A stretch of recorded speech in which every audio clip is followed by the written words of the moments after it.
یہی ماننا ہے یہ مان لے وہ ہیں عبدہ ورسولہ۔ الحمدللہ والصلاۃ والسلام علی رسول اللہ۔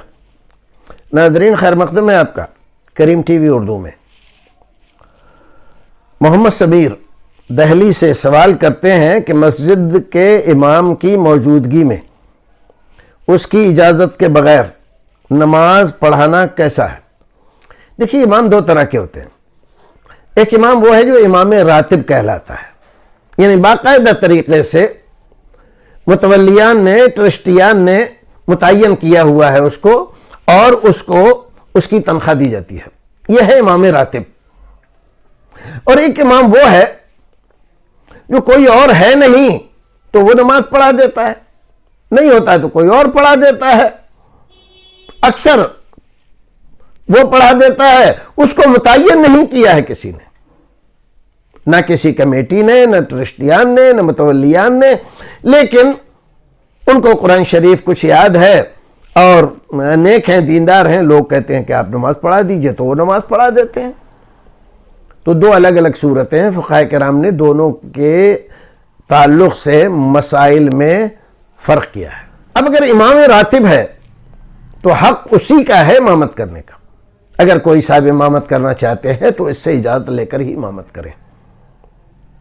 بغیر اجازت لے کر آپ نماز پڑھائیں گے، نماز ہوگی یا نہیں ہوگی یہ ایک الگ مسئلہ ہے، باقی یہ عمل ان کا درست ہوگا کہ نہیں تو یہ عمل ان کا درست نہیں ہوگا۔ نماز تو ہو جائے گی لیکن عمل یہ درست نہیں ہے۔ اور کسی آدمی کو کسی کے مصلی پر بغیر اس کی اجازت کے کھڑا نہیں ہونا چاہیے۔ رسول اکرم نے فرمایا وَلَا يَؤُمُّنَّ الرَّجُلُ الرَّجُلَ فِي بَيْتِهِ وَلَا يَجْلِسُ عَلَى تِكْرِمَتِهِ۔ کوئی آدمی کسی کے گھر میں جاتا ہے اور وہاں نماز پڑھائی جاتی ہے تو بغیر اس کی اجازت کے امام بننے کی کوشش نہ کرے۔ تو اگر کوئی کسی کی مسجد میں جاتا ہے اور وہ وہاں کا امام ہے، امام راتب ہے، تو بغیر اس کی اجازت کے امامت نہ کرے، اجازت لے لے اس سے۔ اگر وہ خود ہی کہے کہ آپ نماز پڑھا دیجئے تو ٹھیک ہے، نماز پڑھا دے، ورنہ اس کے پیچھے ہی نماز پڑھنا چاہیے ہمیں۔